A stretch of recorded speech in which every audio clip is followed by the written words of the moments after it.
Okay, my brothers, we'll begin now, inshallah. Bismillahir Rahmanir Rahim. Alhamdulillah, wassalatu wassalamu ala Rasulillah, wa ala alihi wa sahbihi wa man taba'a hudah. Amma ba'd. Alhamdulillah, last week we began Ad-Dars al-Ashir, the 10th lesson. And we said that there are a number of new concepts and new ideas to be picked up in this class.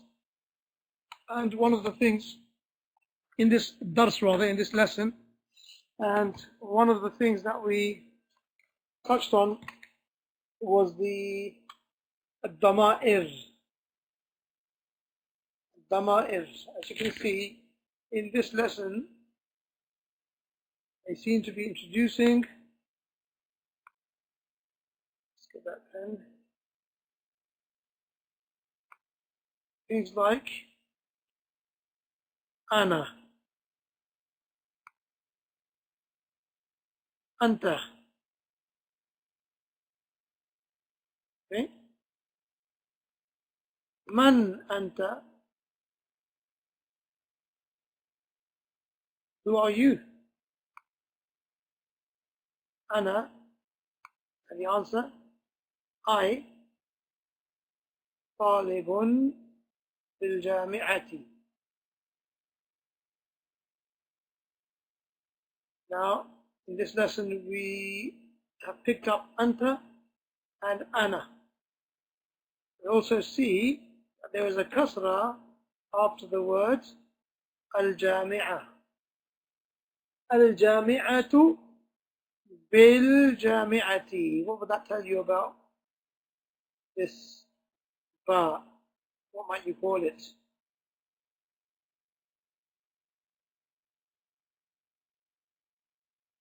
أحسنت بارك الله فيك أبو عبد الرب. It is indeed a harf jar. So from amongst the other huruf al-jar that you have learned and picked up in the lessons so far, this one can be added. So when you have a ba, the letter ba coming before a word, before a noun, then the word after it will take a kasra. If that word requires originally one dhamma, then it will change to one kasra. If it requires two dhammas, for example, for not having alif al-lam, or for example, not being mudaf and not having alif al-lam, and those two dhammas will change to two kasras. Over here, why is it only one kasra?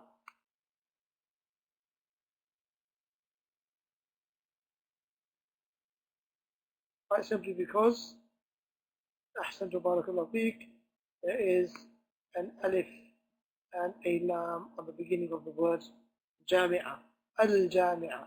And the word al-jami'atu means,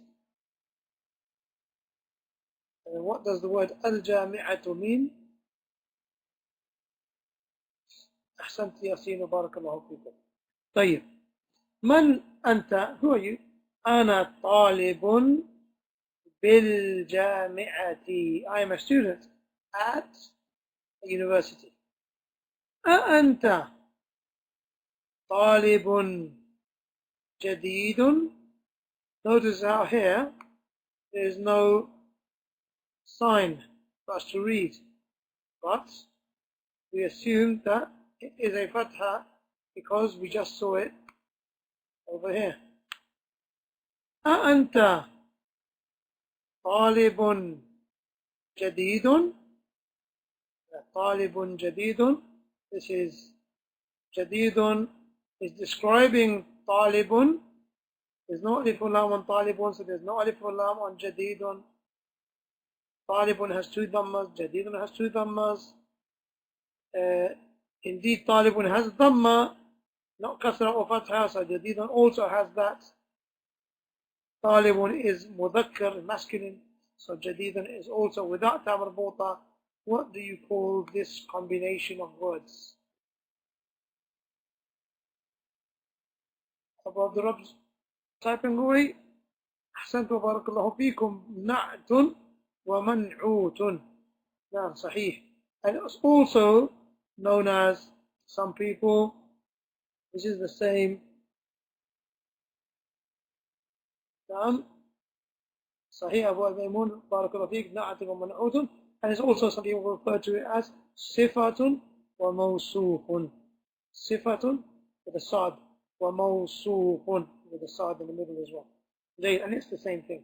A noun, which is talibun, being described by an adjective, which is jadidun. What type of a student? A new student. It's a question, as you can see from the alif, Hamzatul Istifham.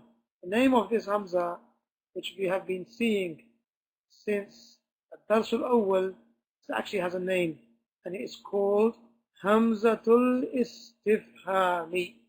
Hamzatul Istifhami. The alif or the Hamza of questioning. It opens a question. Anta talibun jadidun. And inshallah, I'll ask the brothers to find some examples from the Quran later or as homework, inshallah, finding the Hamzatul Istifham. Okay. Answer: Na'mun. Ana talibun jadidun. So as we know now, Anta means you, Ana means I. Min ayna anta? Ana min al-Hindi. Masmuka. Okay, my brothers, I'm going to be reading through the text now, inshallah, continuing through it and picking up on new vocabulary and new rules that are being introduced in the Darsul Ashir. And one of the things that we spoke about last week was the dama'ir, the pronouns, which we were about to approach in the next line. So, if there is something that I am reading, that I have read and I haven't explained, then immediately I would like you to send an exclamation mark or put your hand up or send some type of an indication that you need help on that particular point. طيب. أنا من الهند. أنا من الهند. جيد. Masmuka, and this is where it begins. This is ma, as you also learn in الدرس الأول أو الثاني. ما هذا؟ هذا ولد. جيد أبو ميمون. We'll go back to that in a minute, inshallah. Next time it comes up, I'll explain that a bit more or revise that, recap the issue, inshallah. Ma is also lil istifham. Has anyone realized the meaning of al istifham yet? Ma lil istifham. Istifham means, it means question. Okay? So ma, ahsanti yasin, ma means question. Ma ismuka. Ma ismuka. Now, because ism starts with this hamza, which is the type of a hamza that is not pronounced when it occurs in the middle of a group of words, which is known as hamza ahsanta Abu Rabb. You beat me to it. That's exactly how I want it. I want the brothers to complete my sentences and complete my thoughts by typing while I'm speaking. It's called Hamzatul Wasl, Barakallahu Feek. And for that reason, you don't pronounce it in the middle of a group of words. So therefore, the ma, which should normally be ma hada, for example, because of this alif, because of this Hamzatul Istifham, it jumps straight over it, and you say mas. You no longer have to say mas. You can't say mas because this alif here that I'm pointing to, which is with the mim, is technically with a sukoon. There's a fatha on the mim, and the alif is there just to elongate the alif. To elongate the fatha on the mim. So the alif itself is technically with a sukoon. Jumping over this alif, you land on this sin that also has a sukoon. So now how are you going to pronounce ma and s at the same time? Two sukoons. So therefore, ahsantu barakallahu feek. So ahsant is jump straight from the fatha to the sin. And you say mas. Mas. And that's the logic behind it sounding like mas. Masmuka. Okay. Now, this combination here of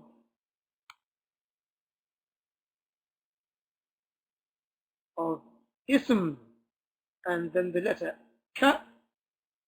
Ka is, in actual fact, it has the exact same meaning as anta. Okay, it has the same meaning as anta. The difference is anta will occur towards the beginning of a sentence, or you might say the subject. We're talking, let's say, if any of you study English grammar, subject of a sentence, it's a subject pronoun, whereas you wouldn't put anta at the end of a sentence or after a mudaf and ilayh combination, or after a verb. You would use an alternative to anta, which is the letter kaf with the fatha ka. Okay. Now, just to simulate that to the English language and to maybe draw a comparison, hopefully to make things easier, you would say, "Are you from India?" And you wouldn't say, "What is you name?" You wouldn't say, "What is you name?" You would say, "your." So your is referring to the person in front of you, which we refer to as the second person. Okay? And anta is also referring to the person in front of you, it's the second person. So anta and ka, they're referring to the same person, but the difference of these two is the position in the sentence. After a mudaf, you will not say anta. This is a damir which is used in the beginning of a sentence, and this is a damir which is used after mudaf, for example, and other examples that we will come across this one inshallah. So ka represents anta, and anta represents this individual, this person, whose name we're about to find out is Muhammad. Okay? So masmu at-talibi. Originally, we're speaking about this talib from the Jamia, from the university. So masmu, what is the name of the student? Meaning you, anta. Masmu ka. Masmu ka. So can anyone tell me why ism over here only has one dhamma, even though there's no alif or lam? And we know the rule is, if you have alif or lam, you have one dhamma, but if there's no alif or lam, you have two dhammas. So why is it over here that ism only has one dhamma? Ahsantum, it is mudaf, indeed. Absolutely, Hudayfa, jazakallah khair. Definitely is mudaf. So ism is mudaf, and now the kaf, which is the damir, is mudaf ilayhi. Abu Bakr, barakallahu feek. Now the problem is, why hasn't he got a kasra? Because we said that mudaf ilayhi always takes a kasra. So what's the situation here?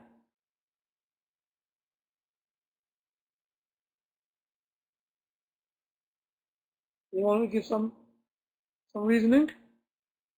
Try to explain.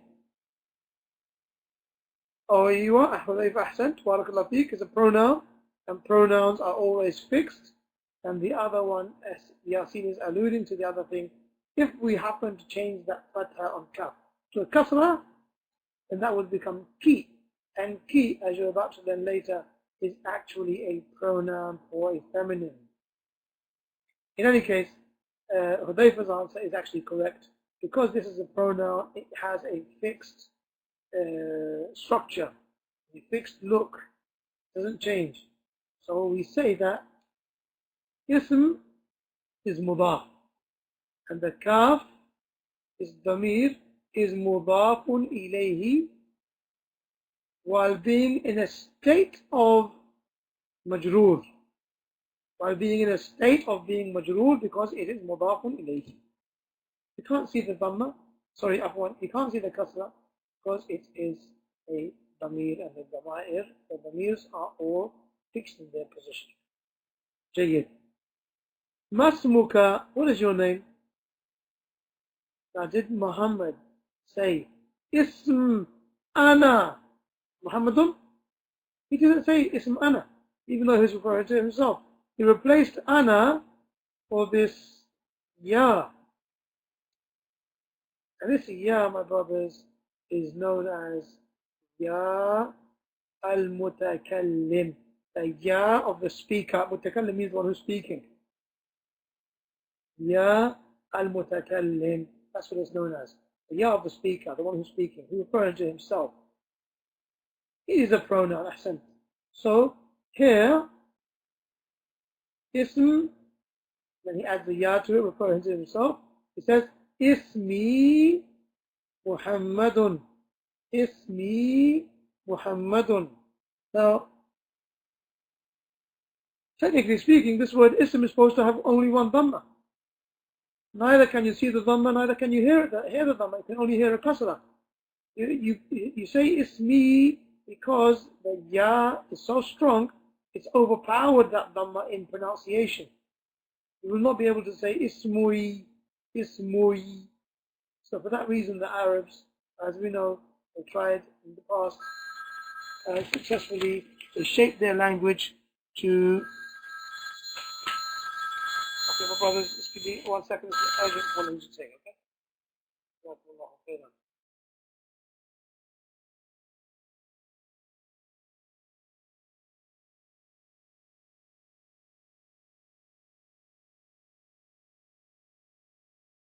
نعم يا أخوة السلام عليكم عفوا جيد. Just back to what we were saying, that this is Ismi, my name. Ismi Muhammadun. Ism is mudaf, and Ya al-Mutakallim is mudafun ilayhi, and it is a damir, and it means Ana. But because the positioning is after a mudaf, we will not say Ism Ana Muhammadun. We change the word, the damir Ana, to Ya al-Mutakallim. Okay, so far you have learnt Anta at the beginning of a sentence, and its equivalent of Ka, which comes after in mudaf, and also you have learnt Ana, which comes at the beginning of a sentence, and Ya al-Mutakallim, which comes after mudaf. Hamidun says, وَمَنْ هَذَا الْفَتَى وَمَنْ هَذَا الْفَتَى. Al-Fata, we spoke about this word last week. It means, so Dave is about to tell us,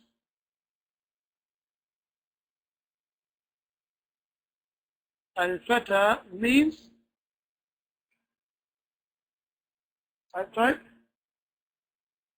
No. وَمَنْ هَذَا الْفَتَى. Al-Fata means young lad, young boy, youth, young man, barakallahu. Not really man, I would probably say, you might say a teenager or a youngish boy in his early teens, an adolescent. I think that's pretty much okay. So al-fata, youngster. وَمَنْ هَذَا الْفَتَى. Who is this young man? Okay, I just said young man. Maybe he's right and I'm wrong. No problem. وَمَنْ هَذَا الْفَتَى. Who is this young individual? Let's keep it safe. Let's be neutral. وَمَنْ هَذَا الْفَتَى. Who is this young individual? الَّذِي. And we studied that in the Dars al-Tasi', not Dars al-Thamin, and it means, you can just replace it with, MashaAllah, tabarakallah, who. Let's keep it simple. Who. It means who. Who is with you? Ma'aka. Ma'aka. And we studied the word ma'a, I think, already. I'm not sure whether we introduced it last week in this Dars al-Ashir, whether we had studied it before. But look how it comes with immediately ma'a and then ka. The same ka that we saw over here with masmuka. Ma'aka. So ma'a We said that it technically behaves like harf al-jar, but it has a different name in Arabic. It's actually known as mudaf. And kaf, therefore, is majroor. Obviously, because it's a dhamir, it's fixed in its structure with a fatha. ومن هذا الفتى الذي معك؟ الفتى الذي, because alif lam, alif over here is hamzat al-wasl, you do not pronounce it, so you jump straight over it and say ومن, and this alif that you can see at the end of the word fata, it looks like a ya, but it actually hasn't got any dots, so it's called alif maqsoor, or the short alif. You pronounce it as an alif, no problem. It has technically, it's like a sukoon as well, because you don't pronounce it. It just gives an elongation to the fatha on the ta. So from the fatha on the ta, you jump straight to the lam and you say, وَمَنْ هَذَا. See this fatha? Go ahead, Yasin. See this fatha? You say,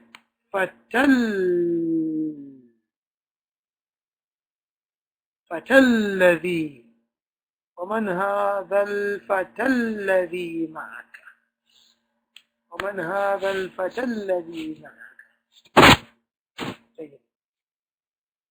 After the opportunity hasn't come to get to the again, inshallah we'll be able to go have a chance.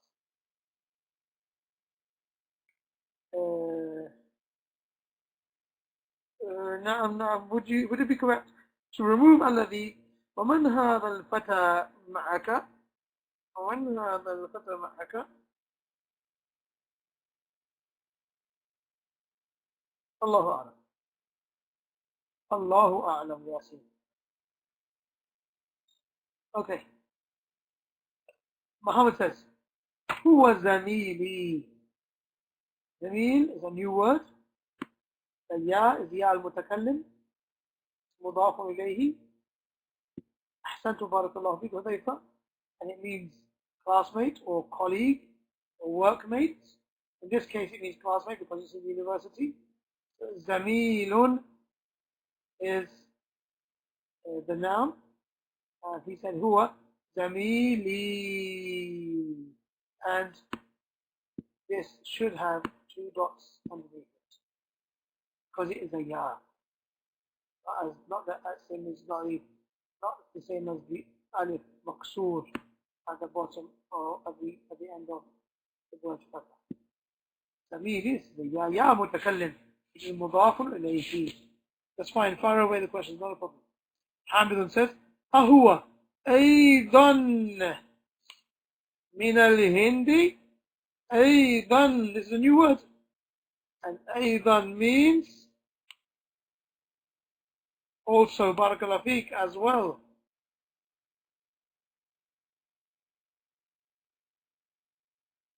Also or as well. أيضا.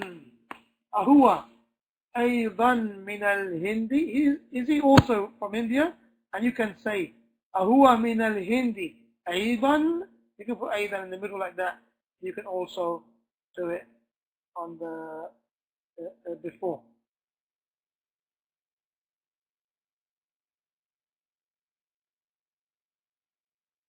Okay. And as for the question, Abu Abdullah asked the question, the word al-fata. Where's the dhamma that comes at the end of the word al-fata? I actually did give an explanation to it, and I said it a little bit quickly, possibly while Abu Abdullah was thinking about his question, so therefore he may have missed it. Can anyone give Abu Abdullah answer to his question? Why is there no dhamma at the end of the word al-fata?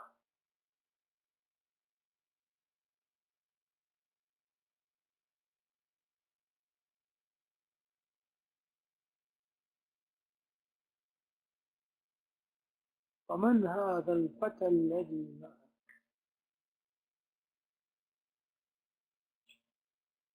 Ending with a ya.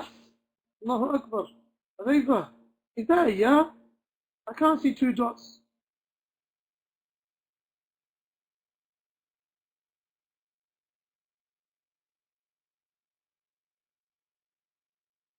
Barakallahu feek, Abu Maymoon, you beat Hudayfa to it.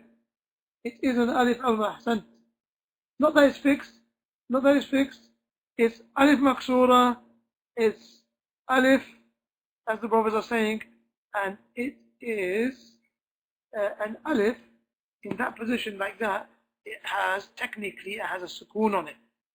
It has a sukoon, so because it's giving a mad or an elongation to the fatha on ta. So you say al-fatah, al-fatah. Jayyid.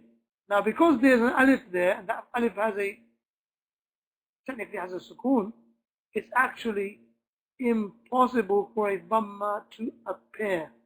Physically, it's impossible to make a dhamma sound, or to, even though the word al-fatah, Abu Rab, is in a position of accepting a dhamma, meaning it is marfu'. We call it marfu', don't we? The words that take dhamma are called marfu' in the marfu' position. So the word is marfu', yes, don't get me wrong. The dhamma is impossible to show because of the presence of the alif.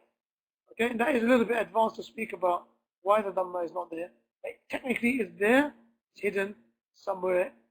It's not able to appear because it's impossible for it to show in the presence of the alif. Okay, inshallah. And there is actually a group of words which are like this, and they will come soon in the book, if I'm not mistaken, just within the next few classes. You will see other examples of words that finish with alif maqsoor, and you will see that, how we deal with those at the time. Meaning we deal with them, we consider the word to be in the position that it deserves, either at the beginning of a class, at the beginning of a sentence, or after a mudaf, but don't visibly see the sign because of the presence of that. Just before you came, we were discussing the meaning of the word al-fatah, and it was also actually last week's class. We touched on it, and it means the young individual. We decided to call it young individual because you might be, it's like a teenager, possibly. جيد. أهو أيضا من الهند؟ لا، هو من الياباني. لا، هو من الياباني. Why am I saying al-yabani? Why don't I say al-yabanu? There's no mudaf or anything like that. Preposition. They felt good, mashallah, but you're going to confuse me if you keep talking to me in those high level terms. لطيفة ما شاء الله. حرف الجر صحيح. No, Yasin, the alif lam will not cause the noon to have a kasra on it. But as Alma said, as well as, who else said it? Go back up. What the Rabb said, min is harful jar, as Hudayfa said, preposition. Inshallah, but you can say it in Arabic, that will be better for me and for you, inshallah. Because of this min. Same min which is over here, min al-Hindi, min al-Yabani, and it means Japan, as Hudayfa said. Now this is interesting. We are speaking about this fatah that is with you. Huwa. We had huwa already in Das al-Rabi' or Das al-Khamis. He. Huwa zamili. He is my colleague.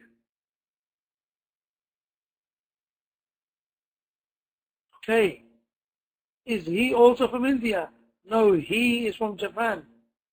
Now comes the time to swap huwa for its counterparts, just as we swapped anta for ka. We swapped ana for ya mutakallim.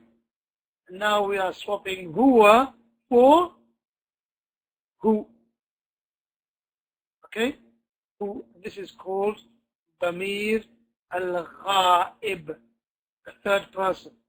This is the pronoun and refers to the third person. Masmuhu. You don't say masmu huwa, even though you are referring to huwa. But because it comes as mudaf ilayhi, you have to use a special damir, and that in this case is hu. Masmuhu, what is his name, and what is the position grammatically of that who?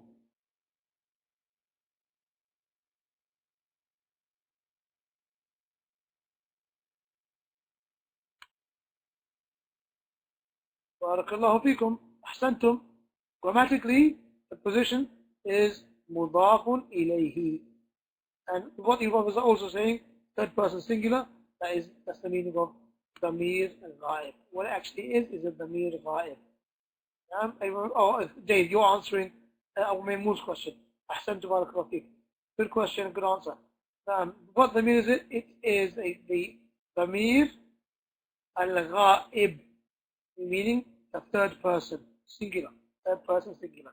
What's the position grammatically of the letter of the damir who? It is, as Hudayfa said, mudafun ilayhi. So why are we saying masmuhu? Who? Didn't we say that mudafun ilayhi is supposed to have a kasra? Masmuhu. Why don't we say masmuhi?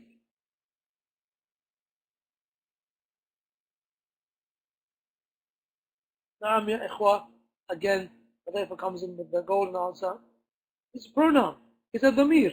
And the dama'ir are fixed in their position. So this introduces itself as who, it stays who, but its state, its inner state, its technical grammatical state is that it is majroor, because it is mudafun ilayhi.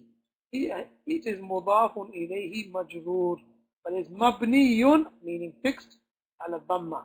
Ala dhamma, fixed with a dhamma. Masmuhu, what is his name?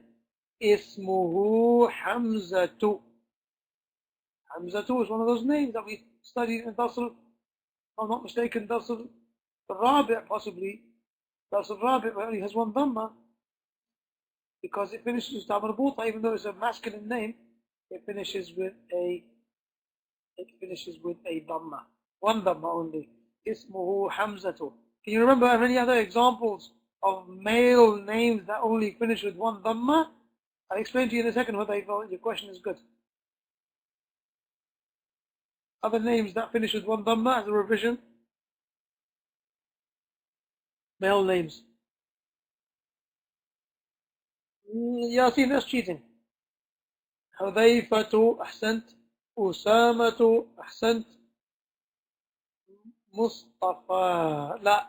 Mustafa, Akhi Maymun, is the same as Al-Fata. That's got the alif at the end of it. Alif maksur maksur. Muawiyatu, Ukashatu. All good answers, all correct answers. Jayid. Naam, Usamatu, and he will mention it up there already. Ahsant. As for Hudayfa's question, did I say this is majroor? Yes, it is majroor. It is because, why is it majroor, brothers? Who? Why is it majroor? Even though we can see a dhamma on it.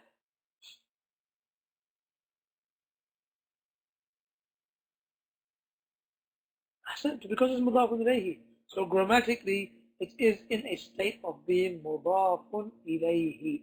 But you can't pronounce the kasra, because the damir doesn't allow you. It says I'm fixed. I was built this way. I was built with a dhamma. So don't change me. So he's fixed on his dhamma, by his grammatical technical state is majroor. What's his name? Ismuhu Hamzatu. Okay, back to you, Ya Muhammad. Ma lughatuka. Jayyid. Now we have, continuing with the combination of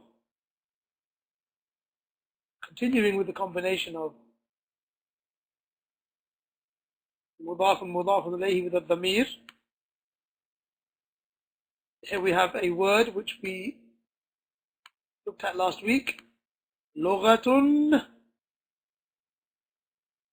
language. Ahsantum. Lughatun, language. Why does it only have one dhamma? Lughatun There's not alif or lam.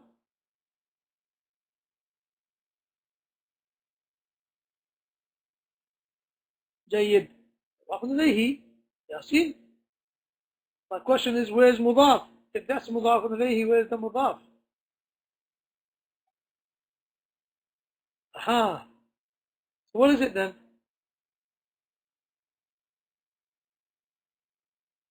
أحسنت بارك الله فيك. Indeed, it is mudaf. Okay, جيد. ما لغتك يا محمد؟ تي دو تا دن إن. What do I say? يا دو تي أبو عبد الرب. You're on holiday. Do, because ya behaves like alif lam. It takes that two dhammas away from the name and it only leaves it with one dhamma. No problem, Akhi Abu Abdul. Good for trying. Jazakallah. I want you guys to try. That's the only way to develop and to learn. Jazakumullahu khairan. Ya Muhammadu. Ma lughatuka ya Muhammadu. I have a question. Previously, I said over here, and Abu Maymun also indicating his typing, he said, when you say Ma ismuka, it takes one dhamma, Akhi Abu Maymun, because Ya, as we studied in Ad-Dars al-Khamis, if I'm not mistaken, or Rabi or Sadis, it behaves similar to Alif al-Lam, meaning that it defines which person you're talking about. This is, here's a Muhammadan, here's another Muhammadan, here's another Muhammadan. And when you are calling an individual, and you're actually identifying a particular one, therefore it loses one of its numbers because it behaves like Alif al-Lam, that you're defining which one, becoming definite about it. So you are Khalidu. Then we're talking about a particular Khalid. So this is, as the brothers are calling, they're saying it's called the Ya al-Nida.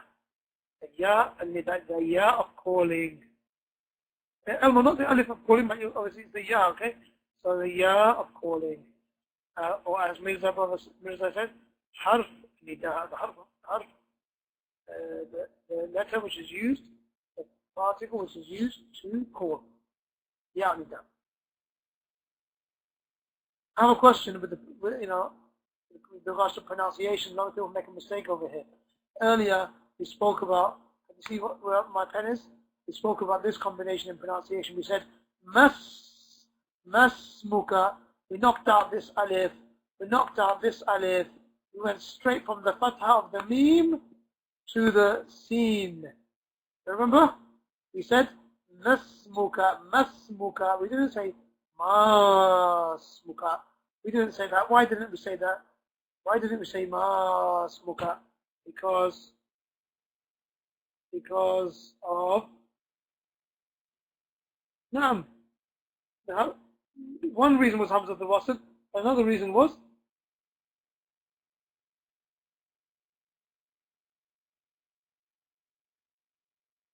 Sahih. Because not if you know the two sukoons, the sukoon on the seen and the sukoon on the alif of meme alif. Okay? Alif of meme has a sukoon. That's the one, that's the correct answer. Who said that? I think it was Abu Abdul Rabb. Yes, Abu Abdul Rabb, barakallahu feek. The alif of the meme has a sukoon. Naturally, we're going to jump over up on here. Naturally, we're going to jump over the Hamza al-Wasl and go to the seen. But that seen also has a sukoon. So because this sukoon is meeting that sukoon, we knock out this alif. And we say, masmuka. What happens here? Now, bring that rule and tell me if you're going to apply it over here. Do we say, mal lughatuka? Or do we say, ma lughatuka? Do we say, mal lughatuka? Or do we say, ma lughatuka? Ma lughatuka. Hudayfa, why? Hudayfa, I'm giving you the mic. I want to hear your voice, mashallah. I want you to explain why we're saying ma lughatuka and not mal lughatuka. Oops, I got you the pen instead. There's your mic. Go ahead, give answer. Assalamu alaikum. No, wa alaikum salam. No need to say salam because we already said salam. Technically, we're already together. So this is just voicing. Go ahead. Because meme is followed by alif. And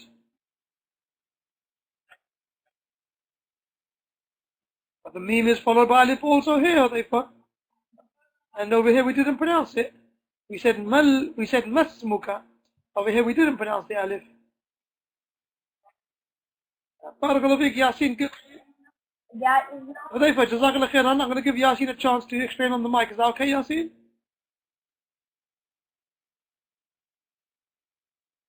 Hopefully you can switch your own mic off if you don't want to take it. The mic is there. Hudayfa, I know that you know the answer, but I don't think you explained it as you needed to. And Yasin's mic is not coming on, but Yasin gave the answer. There is no sukoon at the beginning of this word. So therefore, there's no reason to knock out this alif. Yasin, am I right? Yeah. So how would you say it? ما لغتك? Because there's no sukun and there's no shad on the lam as well.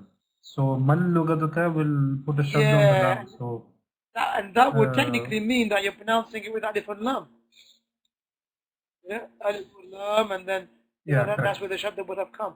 So no reason for that. Don't think about the shadda as a rule, because often you'll find books being written without the shaddas and the fatha, kasra. That's just, you find it in the Quran. So nobody makes any mistakes. But look, you guys have started reading over here without fatha and dhamma and without shadda, as you can see. Yeah? But yeah, so the rule, as you said, that lam doesn't have a sukoon, it has a dhamma on it, so therefore there's no reason to delete this alif and say mal lughatuka, but you will say ma lughatuka. Ahsanti Yasin wa barakallahu feek. Ma adraka. That's the same. Same ma adraka. You didn't knock out the alif of mim alif in ma adraka because there's no sukoon on the alif of adraka. It has a fatha on it. Adraka. Say that one. Let's keep going. Actually, let's answer his question, and then we have to stop there. Lughati. My language is al-urdiyatu. Al-urdiyatu. My language is al-urdiyatu means Turkish. You try Urdu. Absolutely. It's actually Urdu. And Turkish is at-Turkiyatu. Turkiyatu. جيد.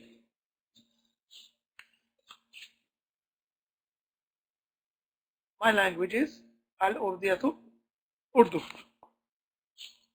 I'm going to finish over here because this answers Abu Maymun's question earlier to go over Na'at al-Man'ut again. He said, which terms, Akhil Kareem, which one are you talking about? Let me give you the mic, Abu Maymun, to make this quick. This time is out.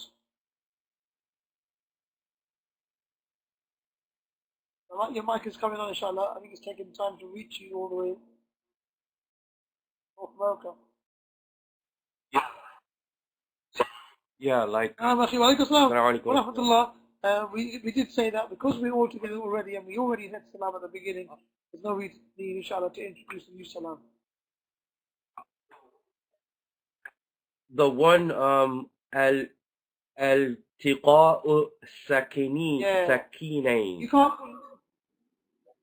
That one I'm not familiar with. You can't pull me up on that. I didn't know that one. Huh? But actually, it means two sukoons meeting together. Yes, I figured that out. Alhamdulillah.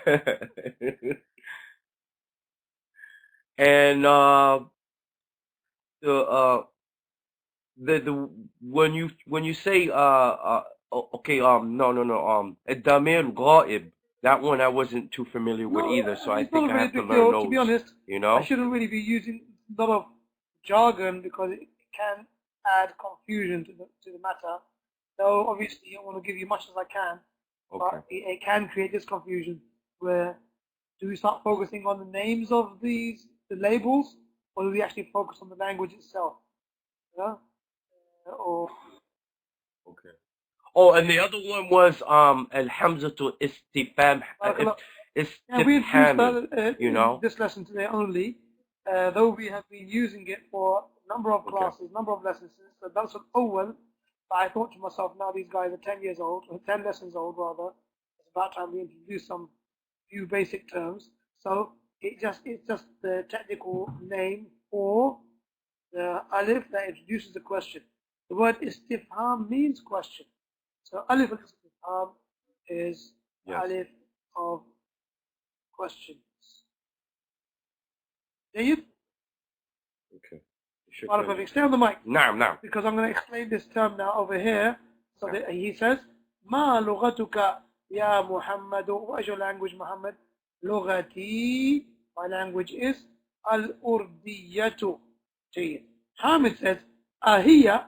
Why did he refer to the language as hiya?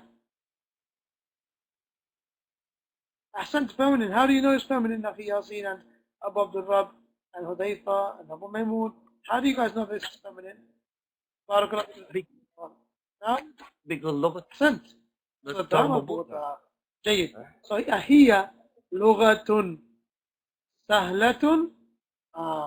So here's your noun. لغة. لغة. Does it have alif lam? So when you're describing it with a na'at, your na'at also doesn't have alif lam.